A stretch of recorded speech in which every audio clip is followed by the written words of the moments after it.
Olá, estudante do 7º ano, professores, professoras e todos que nos acompanham. Tudo bem com vocês?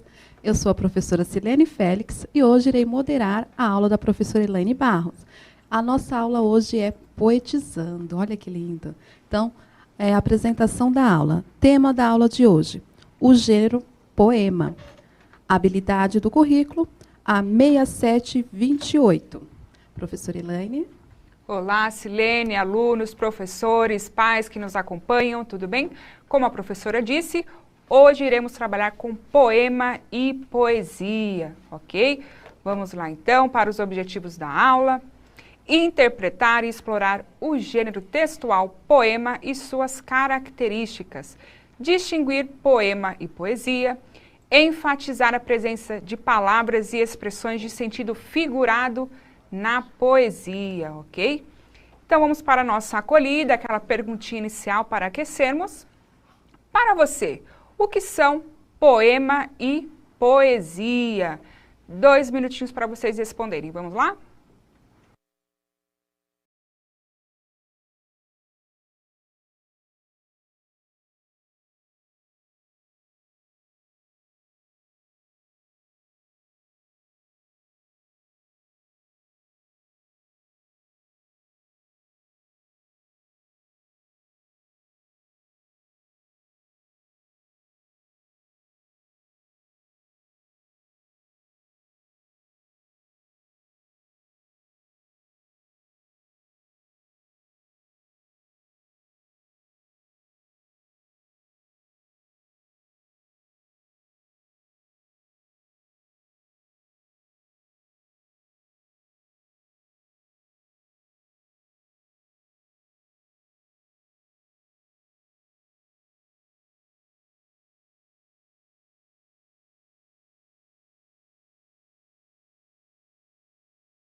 Olha, subiram aqui as respostas.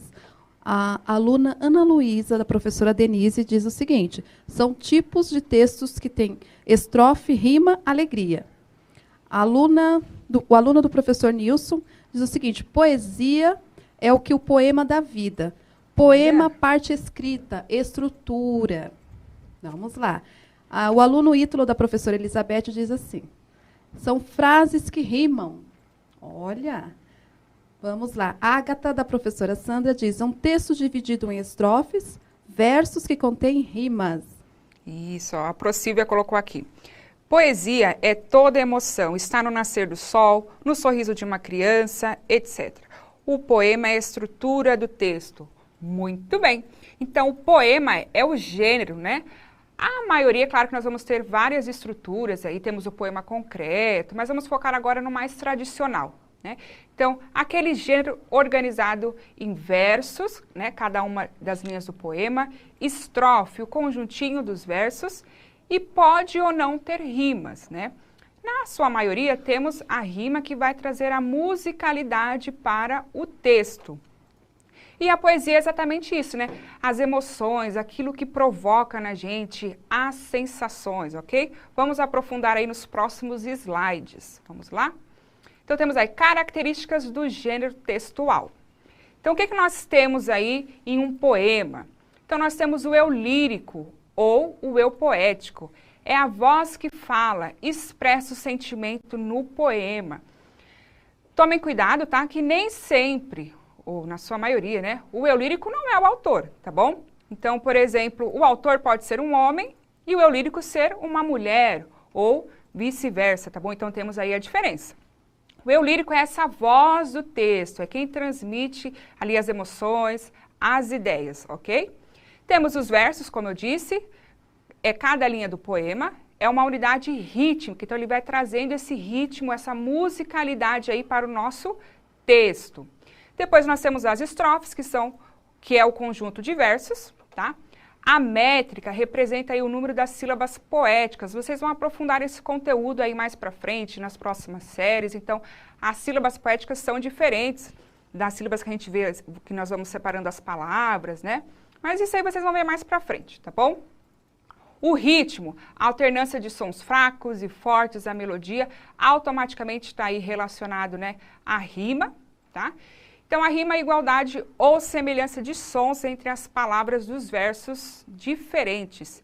Versos sem rima são denominados versos brancos ou soltos.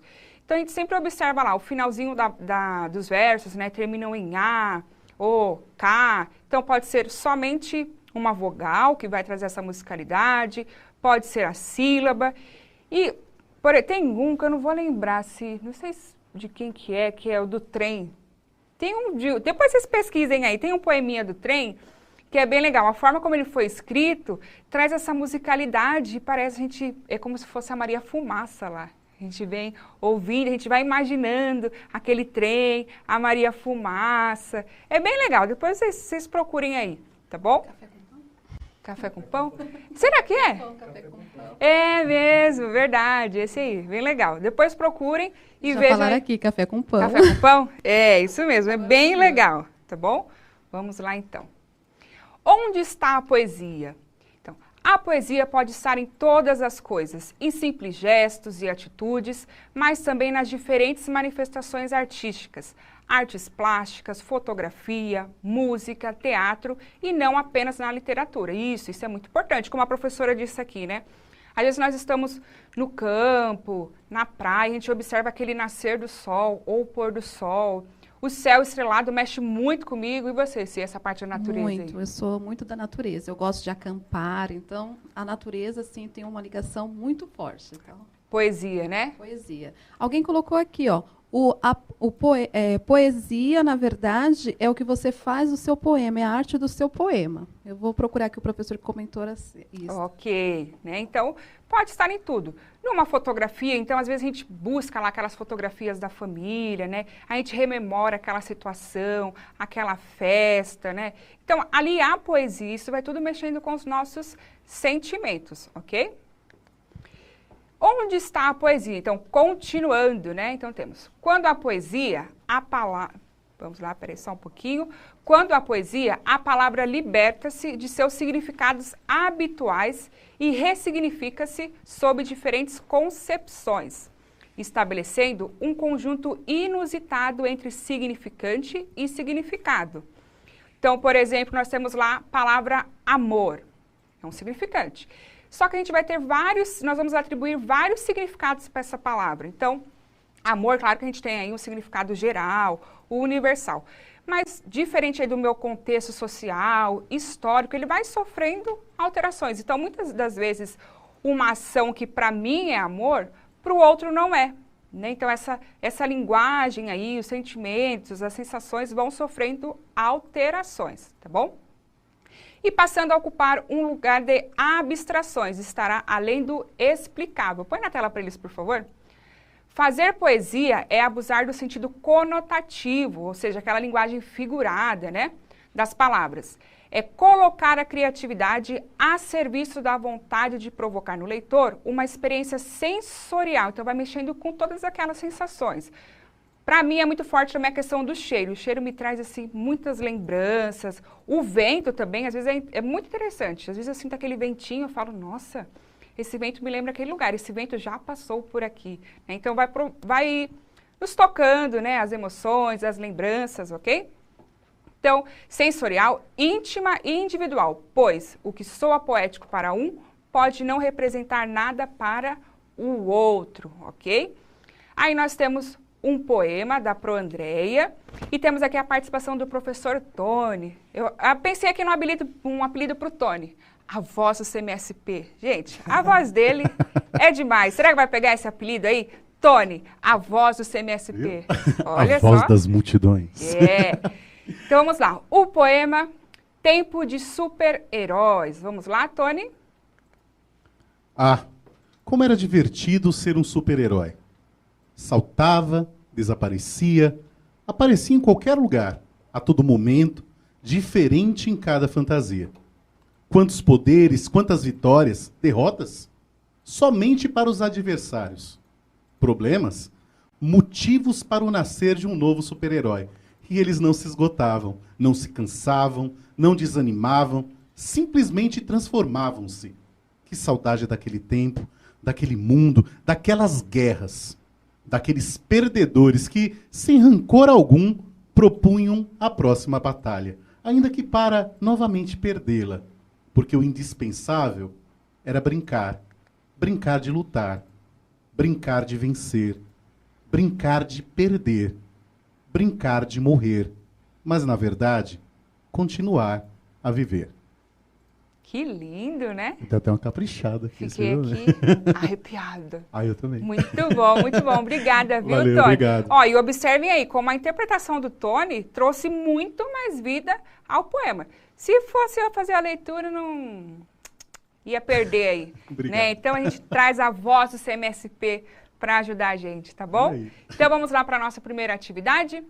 Deem um print na tela, quem puder, que depois eu vou retomar o texto para vocês, tá bom? Então, temos lá a nossa primeira atividade. Podes afirmar que o texto lido é um poema, um conto, uma notícia? Então, vocês vão escolher apenas uma das alternativas. E na 2, quanto à estrutura, que características do texto justifica a resposta dada à questão anterior? Então, se você escolher a B, para mim é um conto. Então, na 2 você vai colocar. É um conto porque temos personagens, é uma narrativa, tal, tá bom? Então, escolham apenas um poema, um conto, uma notícia, e na 2 vocês vão justificar o motivo da escolha, ok? Vamos lá, então, 1 minutinho e meio para vocês responderem.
Vamos lá, então. Lembrando que eu estou alterando a tela para vocês fazerem a leitura e irem acompanhando, tá? Por isso que a tela vai se modificando aí, ok? Então, vamos lá para algumas respostas. Então, eles colocaram poema, né? O aluno Vinícius colocou um poema. O aluno Carlos, um poema porque tem rimas. Poema contém versos e rimas. O aluno Gustavo colocou resposta A, né? Um poema. Texto com versos, muito bem. E aí, Sino, o seu voltou ao normal? Não, estão subindo só as respostas aqui. Alguns estão comentando que lindo poema, o poema da professora Andréia que está em férias, tá, gente? Então, maravilhoso o poema, sim. A maioria que estão comentando, respondendo a letra A. Vamos ver se eles acertaram. Muito bem. Ó, uma dica para vocês, ok, né? Vocês colocaram que é um texto em versos, mas vamos tentar colocar o máximo de características possíveis, porque a gente vai guardando na nossa memória, né, e não fica aquela resposta fechada. Então tá certo, porque tem versos, tem rima, a musicalidade, né? Então coloquem aí na tela para eles, por favor. Então, A1. Pode-se afirmar que o texto lido é um poema, sim, né? Temos lá a estrutura mais tradicional, um texto em versos e estrofes, temos essa musicalidade, né? Tá bom? Então, deem um print aí na tela. Vamos para a questão 3 e 4. Quem é o eu lírico do poema lido, né? Então, de quem será que é essa voz deste poema, né? Vocês conseguem identificar? Então, temos aí as palavras-chave, né? A história que vai sendo contada. Então, vocês vão dizer, quem é o lírico do poema? E vão justificar, tá? Vão justificar por que vocês acreditam que essa pessoa, esse ser, é o eu lírico. Na 4, porque as palavras guerras e batalha estão entre aspas. Explique, né? A Pro Andréia já conversou com vocês a função das aspas nos textos, né? Então, que função que tem as aspas aí nessas palavras? Guerras e batalha, ok?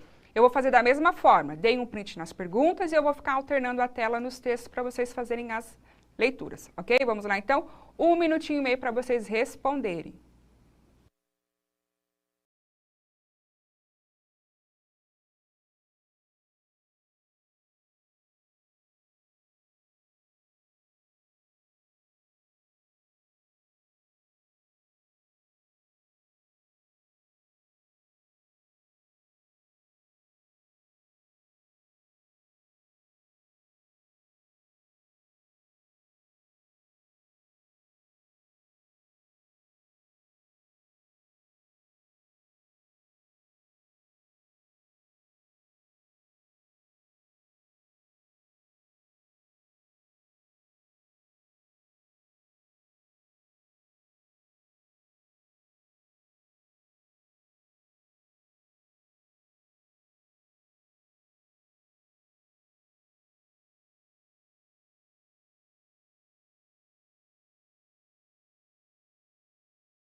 Ótimo, muitas respostas. Ó, Tawane, da professora Maria, coloca assim, a questão 3. O menino, porque ele está em primeira pessoa, o texto está em primeira pessoa. Victor, da professora Vivian, coloca o seguinte, a quarta questão, ele colocou a resposta, porque não são guerras exatamente. Então, exatamente, ele coloca nesse sentido. E outro falou assim, um garoto que fala sobre o seu herói. Heróis terem superpoderes. Depois o aluno Ítalo, da professora Elizabeth, diz assim, estava contando uma lembrança, eu acho que estava no passado. E aqui a Raíssa, da professora Ruth, coloca a criança interior, porque ele estava falando da infância. Nossa, olha só, até virou né? poesia. Que A gostoso. quarta resposta, a quarta questão, o aluno Murilo, da professora Sandra, responde assim, para causar o efeito de sentido figurado. Olha, eles lembraram do sentido figurado. Mas tem muitas aqui, Pro. Quer que eu leia mais? Tá, vamos colocar aí a resposta para eles, por favor, na tela? Então, temos lá a 3. O eu lírico é um adulto, pois demonstra-se com saudade da infância. Então, como vocês falaram, ele está recordando, né? Ele retoma como que era a infância dele, quais são os sentimentos, quais eram os sentimentos. Tanto é como vocês responderam em guerras, né? Batalha, não era exatamente esse contexto que a gente tem mais no mundo adulto, né? Então, era uma guerra mais inocente, né, Silene? Né?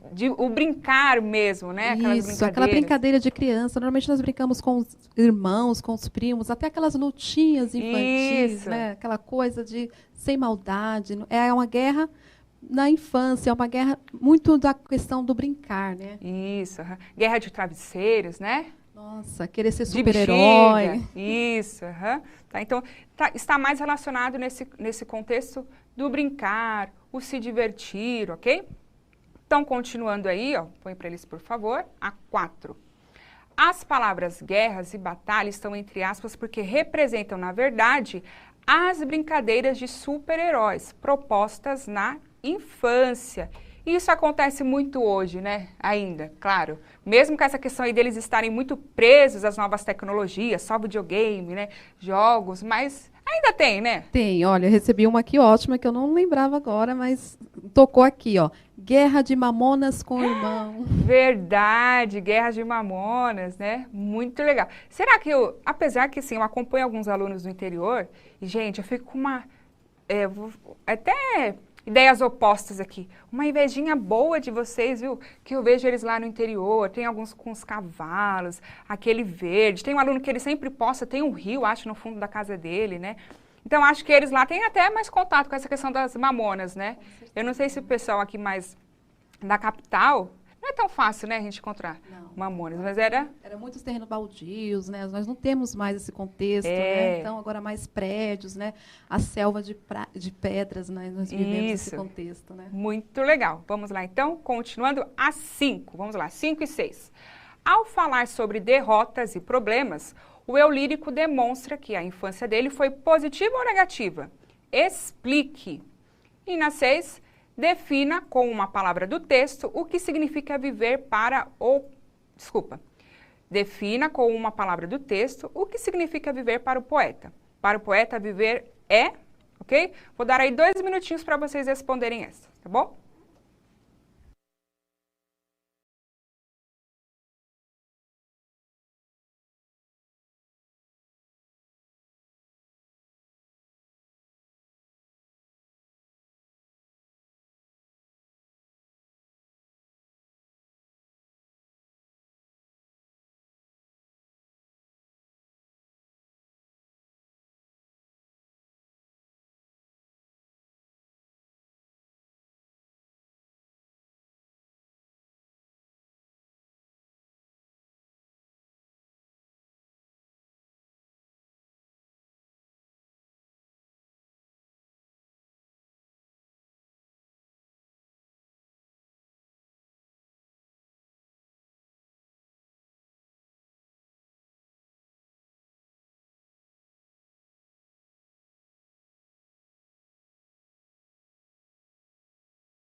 Sim. Olha as respostas. O aluno Samuel, da professora Evanice, diz brincar. A Ana Sofia, da professora Evanice, também diz maneira positiva.